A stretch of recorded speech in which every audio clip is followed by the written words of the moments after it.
A apresentação do trabalho Como desenvolver as competências em sala de aula, inspirado no livro de Celso Antunes, dado pela professora Claudiane, na matéria de didática, terceiro semestre de História. O grupo consiste com Catarina Hamed, Débora Prachedes, Andressa Caroline Wendt, Fabrício Rodrigues de Assis, todos do terceiro semestre do curso de História, licenciatura matutina.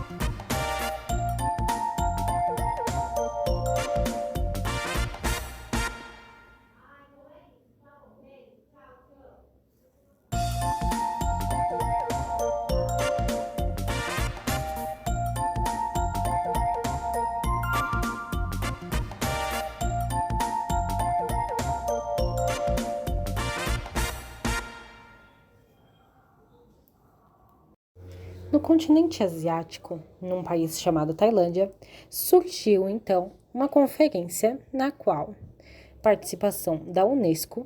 No término dessa conferência, houve a criação de um documento que se chama a Declaração Mundial sobre a Educação para Todos. Esse documento enfatiza a angústia dos educadores de todo o mundo com o extraordinário avanço do processo de informações no mundo. Ou seja, este documento, ele transcende o que os educadores da época estavam sentindo em relação aos grandes avanços que não sabiam como lidar. Esse documento contabiliza e explica essa situação para o mundo, de modo geral.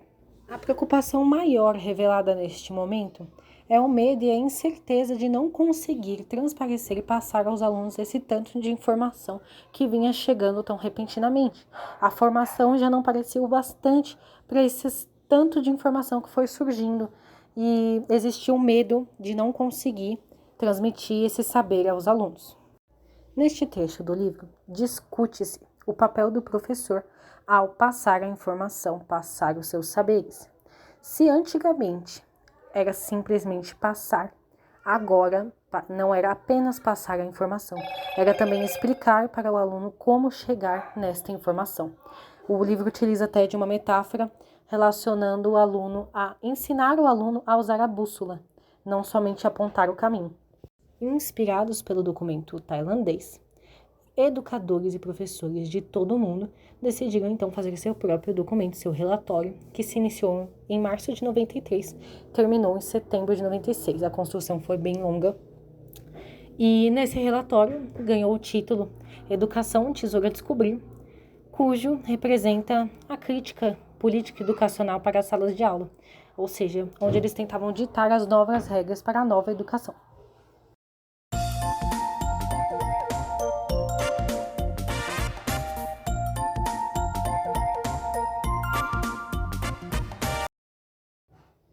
Após a criação do documento Educação, um Tesouro a se Descobrir, surgem os 4 pilares da educação. Inicialmente, aprender a conhecer, aprender a fazer, aprender a viver juntos, a viver com os outros e aprender a ser.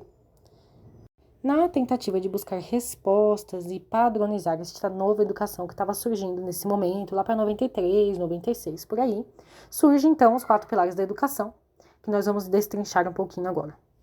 Iniciando com aprender a conhecer, ou seja, adquirir as competências para a compreensão, seria aprender a aprender mesmo. O aluno ser ensinado a aprender.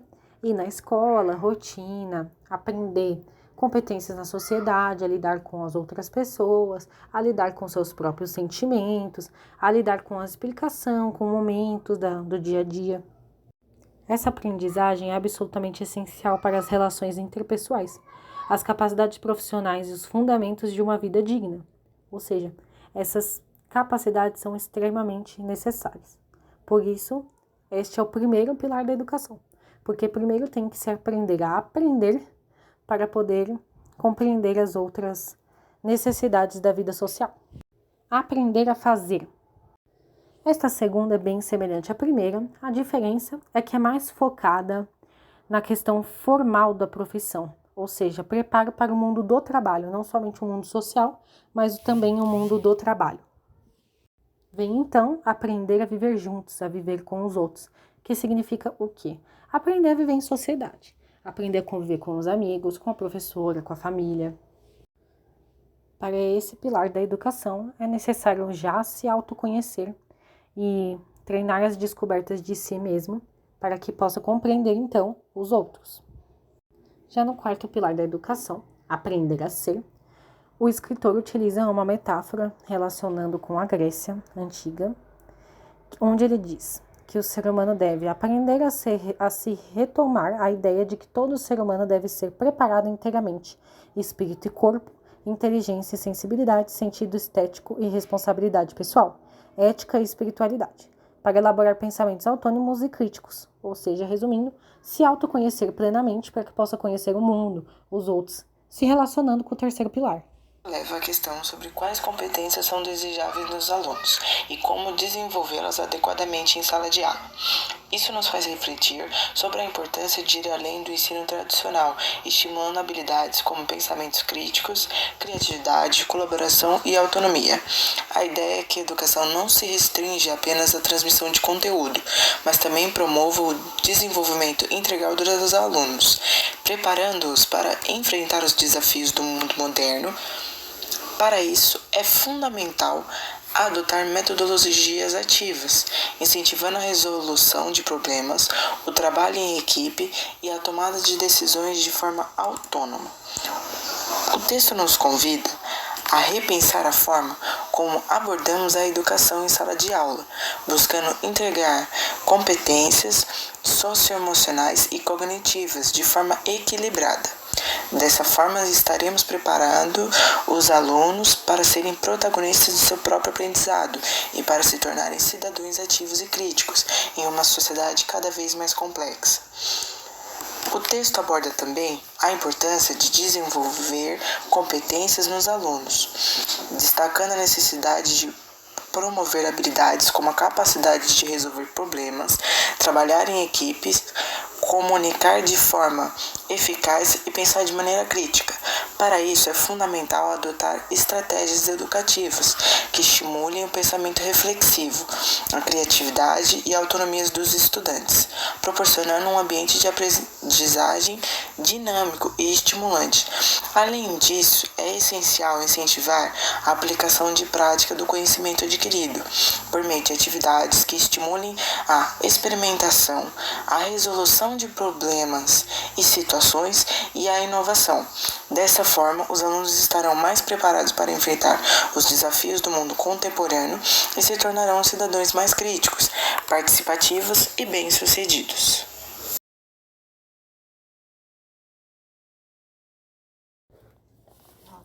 O profissional deve superar quando o aluno ouve e a nota realmente está apresentando alguma coisa. É possível ao aluno esquecer o que sabe, substituindo saberes trazidos pela vida por outros propostos pelo professor. Como o ensino de inteligência e competência se diferenciam em aula? A diferença é que realmente existe em se trabalhar inteligência e competência em sala de aula está na forma diferente em que as informações são trabalhadas, atribuindo-lhes um significado, impregnando-as de uma contextualização com a vida, com os espaços no qual o aluno se insere. Uma coisa é ensinar a Revolução Francesa, com quem descreve um cenário amarrado a uma época que passou. Outra é descobri-la através do noticiário, do jornal, do rádio e da televisão. Trabalhar inteligência e competência não é ir passando de um capítulo a outro de um programa. É antes trabalhar internamente este capítulo para perceber onde esses temas se refletem no cotidiano, de que forma seus saberes permitem a geração de situações e problemas. Os alunos serão desafiados e motivados a pesquisar essas situações, a descobri-las e ver como seria possível apresentá-las com outra linguagem que não fosse textual ou verbal.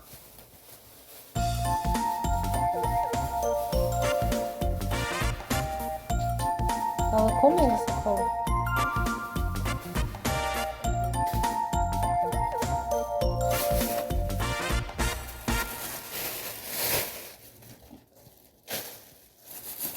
Temos então listadas as 10 competências.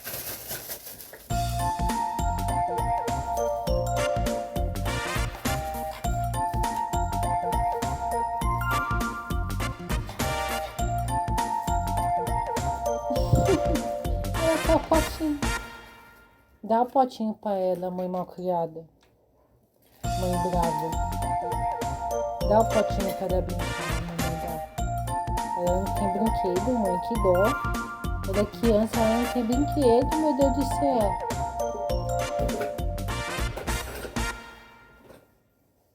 Qualquer lixo.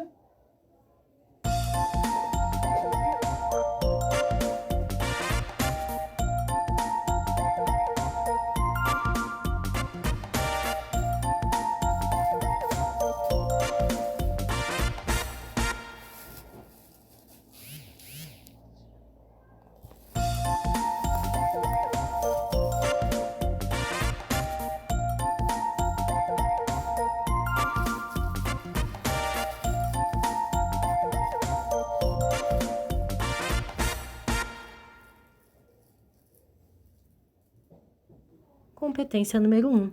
Dominar plenamente a leitura e a escrita. Competência número 2. Perceber as múltiplas linguagens utilizadas na nossa humanidade. Número 3. Perceber a matemática em suas relações com o mundo. Número 4. Conhecer, compreender, interpretar, analisar, comparar e sintetizar dados. Número 5. Compreender as redes de relações sociais e atuar sobre as mesmas. Continuando as competências, temos competência número 6, valorizar o diálogo, a negociação e as relações interpessoais. Número 7, descobrir o encanto e a beleza nas expressões culturais. Número 8, saber localizar, acessar, contextualizar e usar melhor as informações. Número 9, saber selecionar e classificar melhor as informações, criar o seu senso crítico próprio. Número 10, aprender o sentido da verdadeira cooperação. Essas são as competências listadas.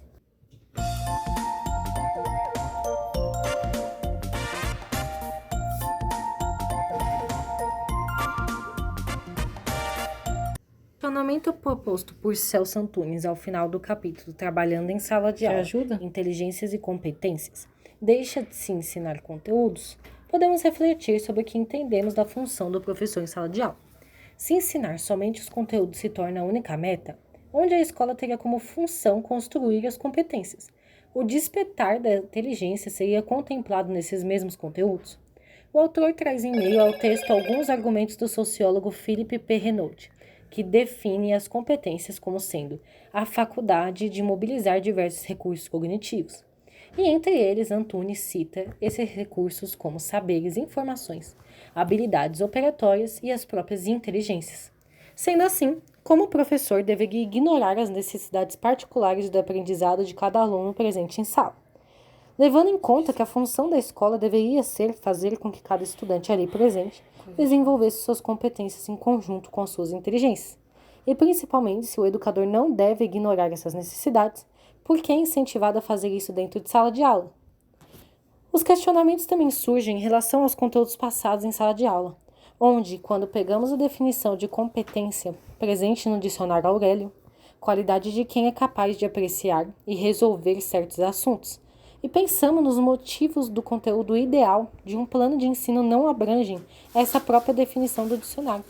Mas ainda assim se espera que os educandos desenvolvam as suas inteligências separadas das suas competências, sendo que anteriormente já foi demonstrado que as inteligências fazem parte das competências. Temos então uma representação da relação professor e aluno, esse material, onde surge a educação. Vou colocar uma musiquinha ambiente assim. Culmina na prática.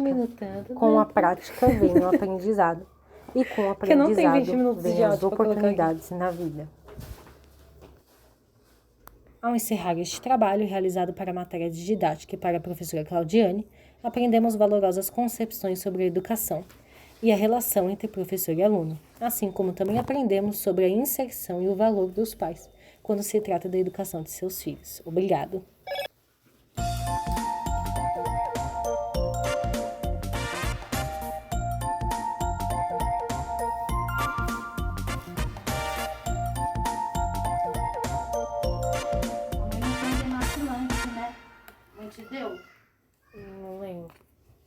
tá aqui. Tá aqui, eu tenho uma coisa. Que legal. Olha aí dentro do meu armário. Não, até eu comprar um negócio. Eu acho que tá aí dentro do meu armário. Tá. Dinheiro? Ai, que susto. Aí eu vou usar Nossa. com ele na bolsa pra não borrar batom, que eu acho feio.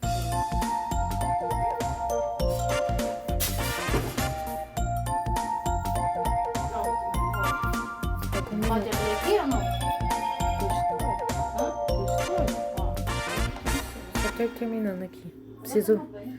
preciso gravar e aí agora colocar o áudio e aí finalizamos.